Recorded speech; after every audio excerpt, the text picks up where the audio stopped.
Everyone, কিছু মেয়ে দেখবেন খুব ঢং করে বলবে, আমি তো রান্না করতে পারি না। মানে ব্যাপারটা হচ্ছে সে রান্না করতে পারে না।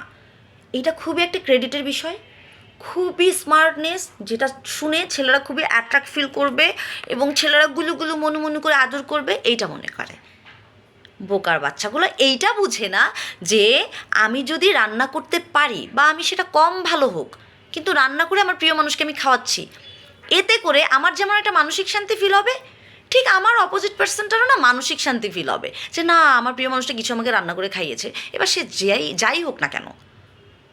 তো এই মেয়েগুলোর আমার মাঝে মধ্যে মনটায় চায় কি যে করতে, কারণ রান্নাবান্না হচ্ছে একটা কমন গুণ। এটা প্রত্যেকটা মেয়ে কিছু না কিছু রান্নাবান্না করতে পারে, আগে পরে তাদের রান্না করতেই হবে, এটা তো আমরা জানি সবাই।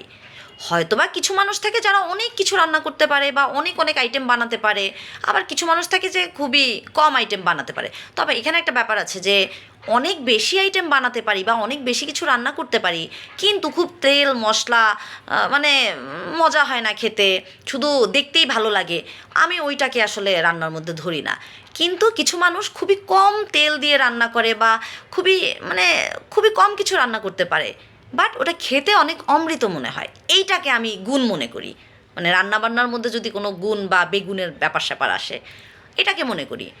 তো যাই হোক না কেন, তা আমার কাছে ওই যে ঢঙ্গি মেয়েগুলো, আমি তো রান্না করতে পারি না, তোমরা এখন থেকে না রান্নাবান্নাটা শিখে এসে বলবো আমি রান্না করতে পারি, দেখবা যে তুমি নিজেও শান্তি পাচ্ছ, তোমার প্রিয় মানুষটাও তোমাকে নিয়ে প্রাউড ফিল করবে যে না, কিছু তো রান্না করতে পারে।